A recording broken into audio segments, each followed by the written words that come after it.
satisfaction by reducing robotic and tedious work. So if responsible automation is using technology to benefit people, then that's a change journey that I want to be a part of. Thank you.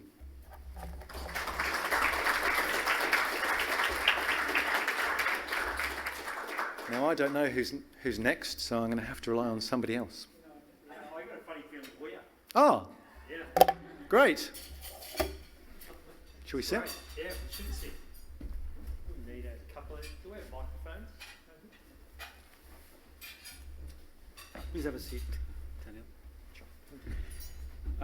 I think now we're having a fire chat with Andrew Foote, who is head for automation anywhere for South Pacific, including ANZ Bank. He just joined this position recently, 2 months back. And he's flown from Melbourne to be part of this event. Thanks, Andrew, for being sponsored and coming here for this event. He will do some fire chat with Daniel on his journey in automation for the last 6 years. Over to you guys. First thing. Just in time. First, yours is on. Can you see there's a problem here? I'm supposed to be an automation specialist, and yet I don't know how to work with technology. Why don't we just use this? There we go. I think that's working. It's ruined my joke now, which was going to be, there is no fire. Just in case anybody's panicking, we're going to actually have a fire in the room. That's not going to happen, okay? Just chill. Great. Hey, thanks, Daniel. I wanted to kick off by saying thank you to Mindfields. Thanks to Mohit. How good is it to have camaraderie, collaboration, bringing back thought leadership here in Perth? It's fantastic. So thank you to the Mindfields team. So Mohit mentioned I'm brand new at Automation Anywhere, 2 months into the journey, Regional Vice President for Southeast Asia and Australia and New Zealand. Daniel, fantastic presentation. I have had the opportunity to hear it before, which is great. And we've been on a journey, Mindfields, Automation Anywhere and St John of God for 5 years. I heard you talk to, you experienced pain. I'd love you to share with everybody, if you had your time again, would there be anything that you'd do differently in your approach to the automation journey that you shared today? Thank you. I probably already touched on it to some degree, but I'll build it out a little bit because I think it does, certainly from my perspective, it's kind of cathartic at least for me to share this, and maybe it's useful for you guys as well. I think I do remember that we obviously had an MPV and an IRR and all the usual things you have with a business case, and there was kind of quite a lot of excitement about, this efficiency driving initiative using a technology set, which was, leading edge, very exciting. And to some degree, what that does is that hypes things and gets people excited and motivated, and it precipitates change, which is good. But I think what it probably lacked, and if I could encourage, the organisation to take a slightly different approach, it would have been to actually adopt what my now sponsor uses, which is to actually be broad rather than narrow, and actually say something like, I want to automate as much of the mundane, boring, tedious work that people don't enjoy doing as I can. And if that was a statement that we as an organisation kind of used as our foundation step, if you like, our foundation principle, we could still have embarked on the journey we did. But I think what that would have done is that would have actually made it more accessible for other people to get excited about it. In my head, I would like to think that it sounds slightly less threatening and slightly less scary. So I'd like to consider that if we adopted that approach, then it would have spawned off probably a bit more thought processes around how do we engage with our IT community. Think about, from an enterprise architecture point of view, what are the things that we've already got that we aren't using? What are the things that we could add, which could add value that don't replicate what we've already got? And, I won't bore everybody in the room by kind of leading that story on, because I'm sure you could all kind of join the dots from that point onwards. But I think what that does is that leaves the principle or the foundation stone as something you can return to after you've successfully implemented in one area. And then you can go off on a journey of, upgrading your ERP if you feel that that's the right way to go for automation. Or you can, put in place, a replacement for MuleSoft or whatever you want to do. But I think that would have made a big difference, and it would have, I think, opened the organisation's eyes up more for automation in other areas. Thanks for sharing the learning. Hey, something else I drew out of your presentation. If you think about one of the biggest challenges we've all got, and it doesn't matter what industry we're in, we're all in a war for talent. And retaining and attracting staff, significant issue for everyone. In fact, Raj, we were talking about the issue on the way in from a Water Corp point of view, but I was listening to your talk track, and was it finance caregivers? Caregivers. I've never heard that term, but I'd love to hear your thoughts on how has automation helped St John of God with retaining and attracting staff? So an example that comes to mind is probably more of a defensive strategy than attracting, so more of a retention strategy than an attraction strategy. The one that comes to mind, I guess, is relevant for all of us, COVID. So COVID happened, and our relatively recently developed Midland Hospital was asked by the state government to have a screening clinic. And over the course of 2 years or so, I think we saw just less than 100,000 people present to the screening clinic.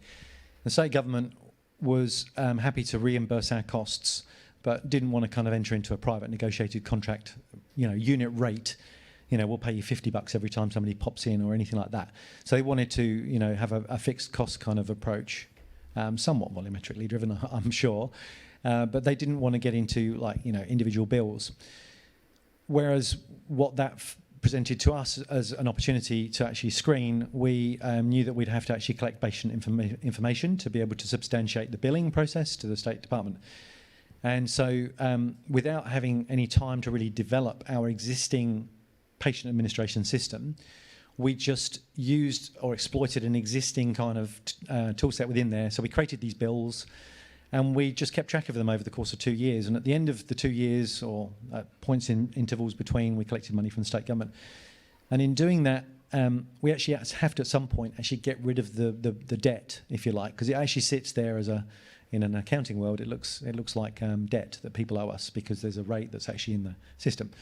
So we had to journal that all out, and we did the maths, which said that we needed about a half a year of one person to journal all of these bills down to zero. And that was a very unattractive job for anybody, because it would literally be 300 or 400 journals a day of the same type. Can't imagine anybody would have volunteered for that. But what we did was we presented that very simple kind of repeatable thing to our RPA developer, one of them, who 75 hours later developed the script. We ran the script for about 2 weeks while the bots were sort of in having a bit of a sleepy lull. All of those journals were posted, and we didn't have to ask one person to spend 6 months of their life doing something they would have thrown themselves off a bridge at the end of, or conversely asked an existing team to soak up that extra workload or come in at the weekend or work late to do something mind-numbingly tedious. So I think that probably played a part in not incentivizing them to think about another job. But that's a very real example I can think of. Yeah, thanks for sharing the learning. It reminded me of my own start in my career. I started life as external audit with PwC, and I did jump off the cliff. As a 22-year-old, I quit 6 months afterwards because obviously automation wasn't around at that stage, and I'll tell you, it was mind-numbing. So here we are, 25 years down the track in the IT industry, but still on the people front. One of the things I'd love to explore is the concept of the workforce. When you think about the workforce, new employees, we take them through onboarding, we set KPIs, we give them a team, we embrace them with culture. But then you think about the digital worker and you think about automation. It's also not set and forget. I'd love you to share with us your thoughts on what's your approach to the lifecycle management for an automation platform. You've just triggered me for another pain point, but that's okay. So I think there was probably an expectation when we started off on our automation journey that it is set and forget, right? Because the word says it. You automate and you forget, right? You put your alarm on your phone and you never have to worry about it again, which is great because your phone is a self-contained device, and within an app you can create an automation. It's not really vulnerable to anything. So the thing that I recall quite vividly, because I've lived this for some time now, is that RPA it has a vulnerability to it. You know, it's very dependent upon the platforms it's working in. And more than that, if I just think back to the last year for my organisation, for our organisation, we've changed our browser from Internet Explorer 11 to 12 to Edge. We've had a data warehouse upgrade. We've upgraded SharePoint. We have upgraded Automation Anywhere several times with patches. We've upgraded our VMs with Microsoft security patches and so on. And we've upgraded our PaaS system with two things that happened last year, and one of which we didn't know about was a surprise bundle that nobody mentioned. So the thing that I'm trying to draw on here is actually to say that RPA is extremely vulnerable to any and all of those things. And the thing that I am particularly passionate about is preventative planned maintenance. And what that means is nobody should be surprised by a SharePoint upgrade or a data warehouse upgrade or an Edge, a browser change.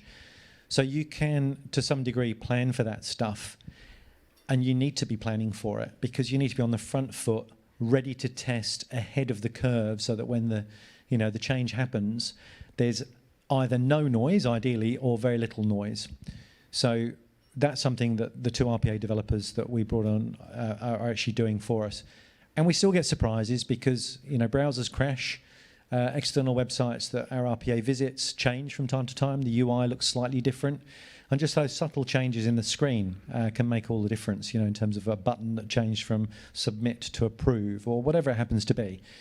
So RPA, in my experience, is quite vulnerable because it's relying upon the user interface layer to some degree. And that's certainly something that we've tried to get more on the front foot with over the years.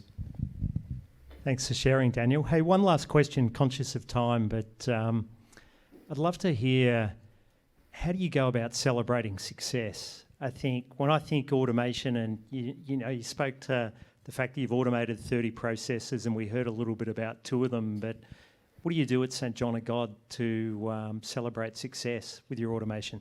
I might buy myself some time and ask you, how does Automation Anywhere celebrate success? We're really good at celebrating success.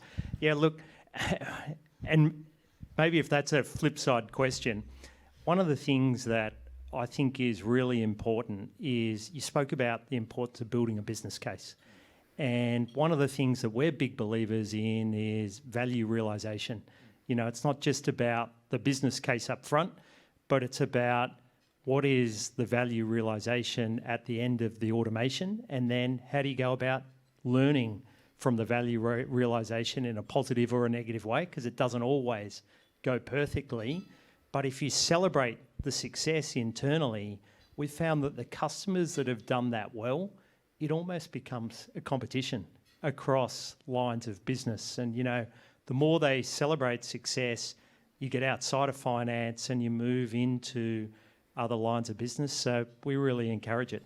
Well, it's interesting you say that because actually, and I'm genuinely, this isn't fixed or anything, but it's actually funny that you're describing it like that because the sponsor that I talked about a couple of times now, she encouraged, we have something called town halls, where everybody gets together as a finance community and senior leaders go through their individual patches.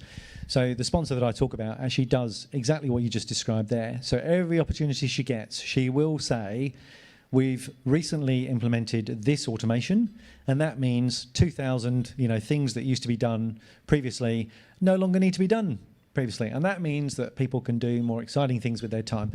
So she's very good at that. And actually, within her team, exactly what you described has happened because that competitive and I want some of that kind of culture has kind of emerged, which has actually spawned the 30 that I talk about, from an original sort of set of 8 to 10. So very interesting, actually.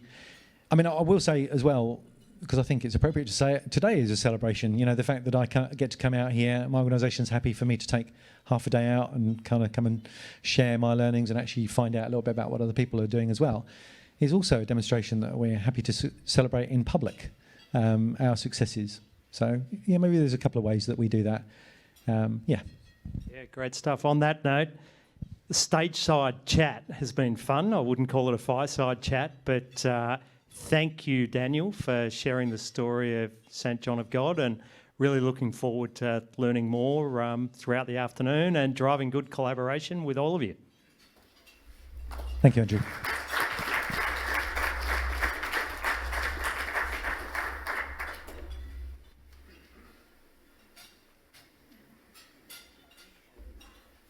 Guys, I think, again, just a small gift, same thing, Andrew and Daniel.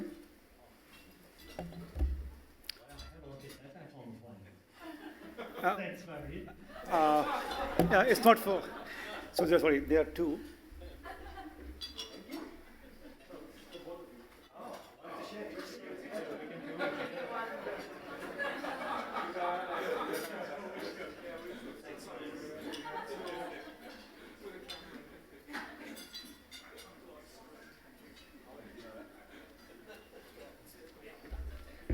Thank you, Daniel, for sharing your insights, and thank you, Andrew Foote. Daniel. Thank you, Daniel, for sharing your insights, and thank you, Andrew Foote, for asking some questions to get more out of Daniel. St. John of God has also automated a process which we help them for supplier invoices, through which they have processed more than $3 billion worth of invoices till date. And they were able to optimize 17 to 18 humans to do more value-added jobs. So I think I'm very proud of that achievement at St. John of God. It's already public, that information. So